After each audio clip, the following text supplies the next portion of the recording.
how do you define being a Latina? Because it's very hard for me to understand. I'm a new arrival in the United States. I understand a few things. I don't understand a lot of things. How is this evolution? What happened? Well, at first, I'm sure what happened to me, I didn't feel that I was part of. I was newly arrived. I still felt very much Chilean and Latin American. But with time, I began to resonate with some of the things that they're not all migrants, of course, they're Latino. They're people that have been here for generations, and some have been here forever before even the Spaniards arrived. But the thing that unites us, of course, is the language, although we all have our different accents, but the language is a unifying factor. And I think there's something cultural that's very, very deep, that there's our sensibility is a little bit different. It's not better or worse, it's different.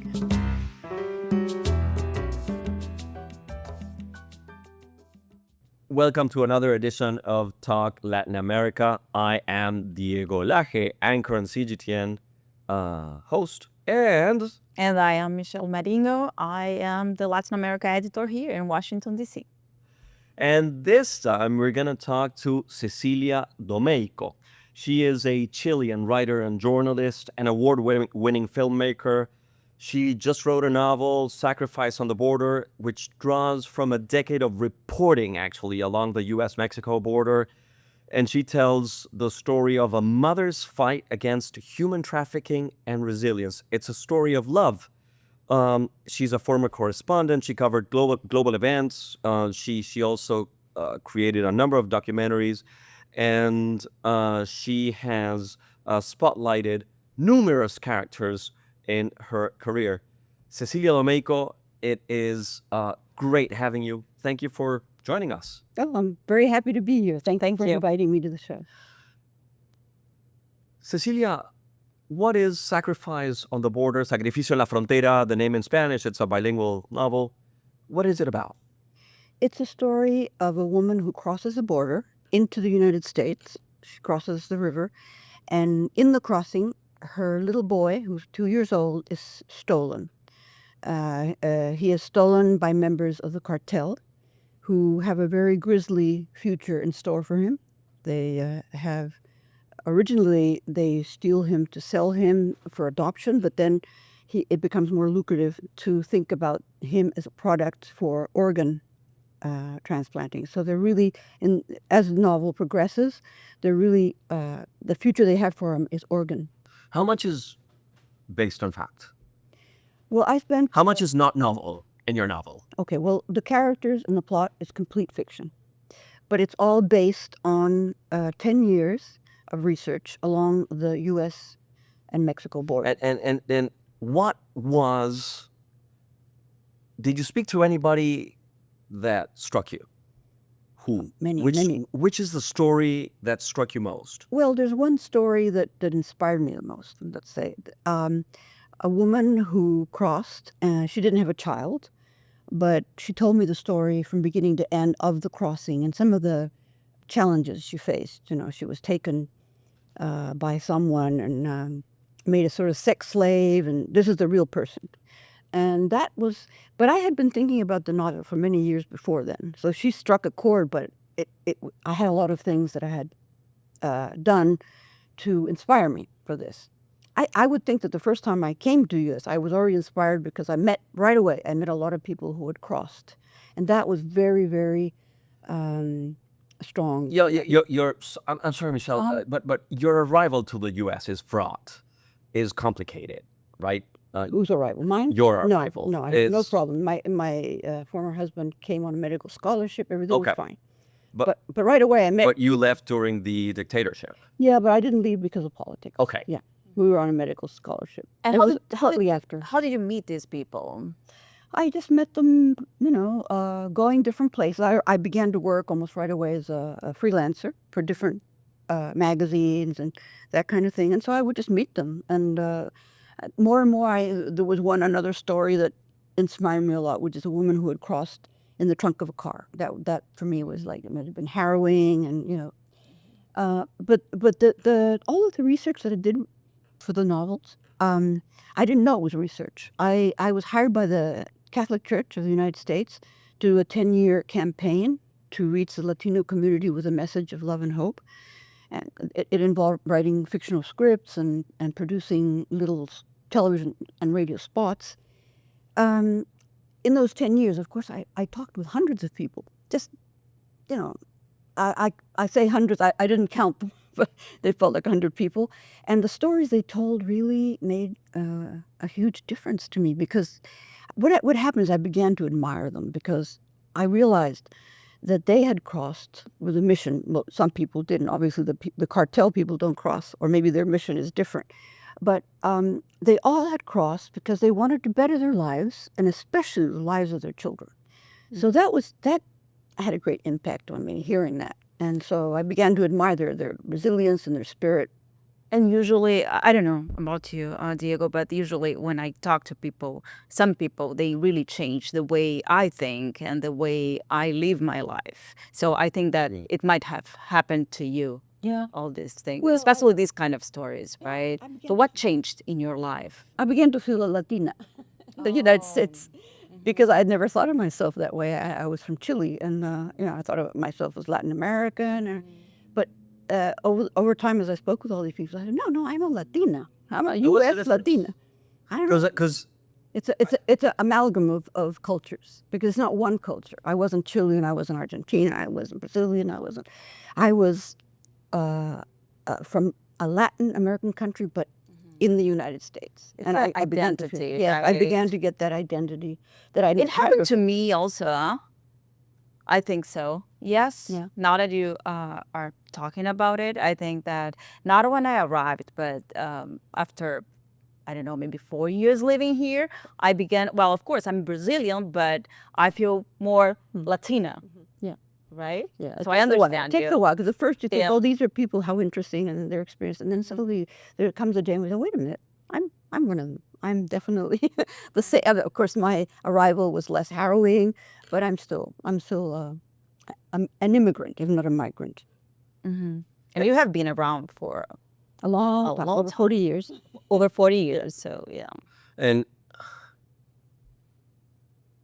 how do you define being a Latina? Because it's very hard for me to understand. I'm a new arrival in the United States. I understand a few things. I don't understand a lot of things. How is this evolution? What happened? Well, at first, I'm sure what happened to me, I didn't feel that I was part of. I was newly arrived. I still felt very much Chilean and Latin American. But with time, I began to resonate with some of the things that they're not all migrants, of course, they're Latino. They're people that have been here for generations, and some have been here forever, before even the Spaniards arrived. But the thing that unites us, of course, is the language, although we all have our different accents, but the language is a unifying factor. And I think there's something cultural that's very, very deep, that there's our sensibility is a little bit different. It's not better or worse, it's different. And that it's What is not, it like? I don't know, it's a little bit more emotional, maybe. But this is my perception. I agree with you. I totally agree with you. Maybe sociologists think, wait a minute, that's not true. But, yeah, no, I feel that we have a little bit of a different emotional sensitivity. And I've never actually studied it, like a scientific. Well, you explored it, certainly. Oh, yeah. You certainly did. I think this does reflect a part of the Latino experience, because some of the people, I would say most of the people in the novel are newly arrived, or going back and forth. So, and then there are some people in the town where they land when they cross.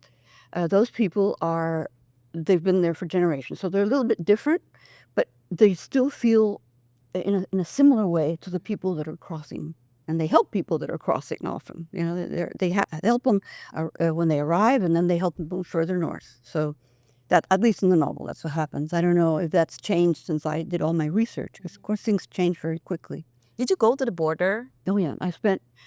I went there every year for a while. For this campaign that I did for the Catholic Church, because the idea was to get interviews with people, the real situation, reality of them, and then transform that reality into fiction. Well, these little spots that I wrote, they were fiction. So I spent those 10 years going at least, 2 or 3 weeks every year and coming back with all those conversations. And as I would listen, I went, oh, this would make such a beautiful novel. This would really make a good novel. And I had no time to think of writing. Did you dream about these conversations? Because spending 3 weeks there and coming, going back and forth, did you dream about it? Well, while I was doing it, I didn't, but the novel began with a dream. Because my late husband and I had formed a television company, and we had decided to retire to be able to write. And one night, in that time when you're just waking up, you're kind of between sleeping and waking, I had a dream. And it was the voice of my main character saying, my name, and this is my, and then I woke up and I thought, my God, I heard that. I've never been sure it was actual dream or it was some spirit coming from somewhere. But, and so that's the day I began writing. And the rest, of course, I said, why can't I dream some more? But the other characters in the plot just came out of sitting in front of the computer and writing. Would that make it magical realism? Well, there's a little bit of magical realism in the novel. There's a crocodile that's definitely magical realism. But by the way, for our viewers and our listeners, magical realism is the style of writing in Latin America. It's a literary style, but in many ways we connected to the surreal experiences everybody experiences in Latin America. Yeah. There are other cultures who believe in spirits and goblins, and in Chile we have a specific spirit that steals young girls. I mean, we all have different stories. El But- trauco, El Trauco. right? I was trying to remember the word because El I Trauco. haven't heard for it a long time. Yeah. El Trauco, yeah. In Patagonia, Well, no, everywhere in the south. everywhere. Okay. Yeah. And it's to people who live there, it's real. I mean, you shouldn't walk at night, if you're a young girl. I mean, forget it. In Argentina, we have la luz mala, the bad light, Oh, you're right. and it does stuff to you. Oh, really? Yeah. But not just young girls. It does it to Everybody. No, to everybody. It's in the Pampas. It's very dangerous. If you ever encounter la luz mala, you gotta go. Oh, okay. But do they chase you? I don't know. I never encountered it. That's why I'm here alive. Well, I never encountered the Trauco either. So, magical realism there is, and it wasn't something that I planned. It came out of my writing. I would be writing something, the Virgin Mary appears often, but she's kind of based on the original mother figure in the indigenous culture. Because I think they're not similar in really. Like it- you're it- talking about Pachamama. Yeah, others, and there's others. There's others. Pachamama is the Inca Yeah, the Inca. goddess. That's the of Inca, life. and then the Mexican is different. It's slightly different, but it exists in all those cultures. And suddenly the Virgin Mary started appearing, and I thought, no, this is a combination of the Virgin Mary and this mother figure that's very ancient as well. So And Cecilia, you were also president of the U.S. chapter for the World Association for Women Journalists and Writers, the right? World Association for Women Journalists and Writers. It's hard to. Okay. It's long. So you are very interested and very involved in women's work in general, right? So I would like to know more about it. Like if you had the chance to go to a cafe right now with women from the past, who would you invite? Would you like to join? Oh, yes. Okay, that's it. You're joined.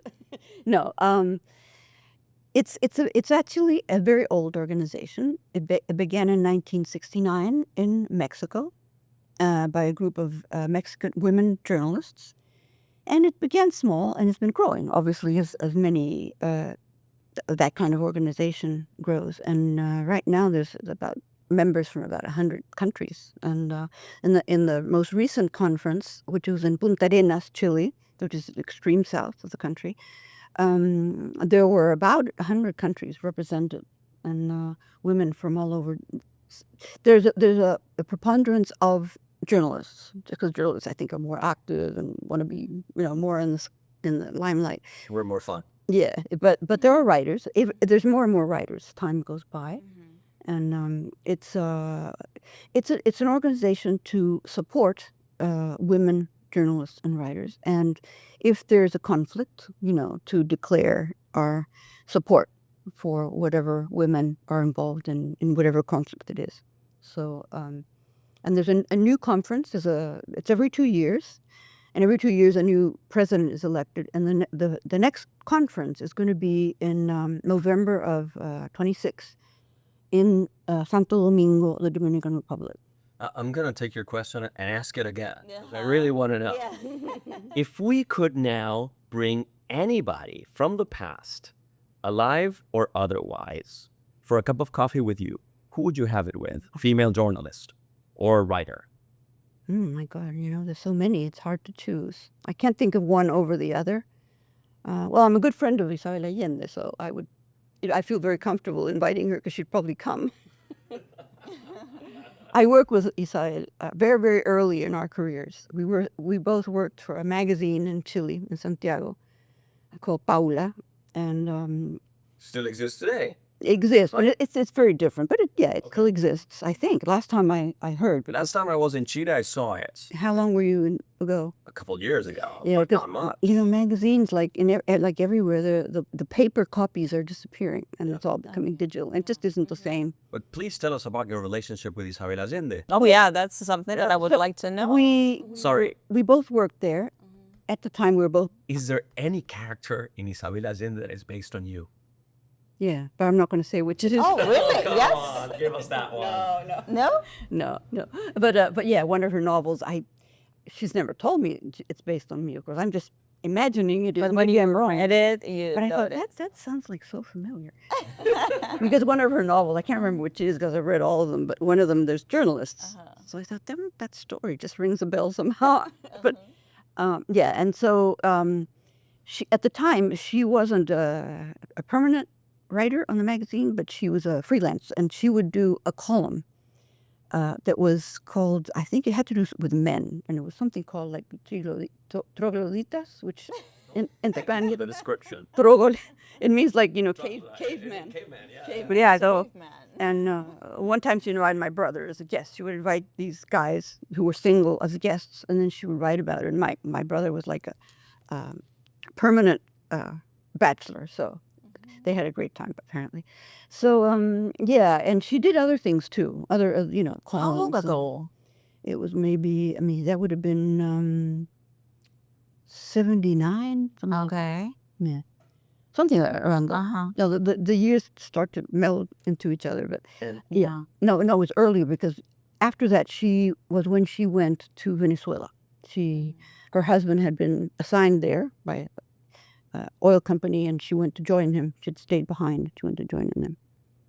Oh, and has she, for example, read your manuscripts for Sacrificio en la Frontera or Frontier, Sacrifice in the Frontier? No, because I asked her if she would, but she said she doesn't read any manuscripts because there's so many people asking her to read manuscripts that she wouldn't be able to do it. So she just says no to everyone. Yeah, that's what she told me. Yeah.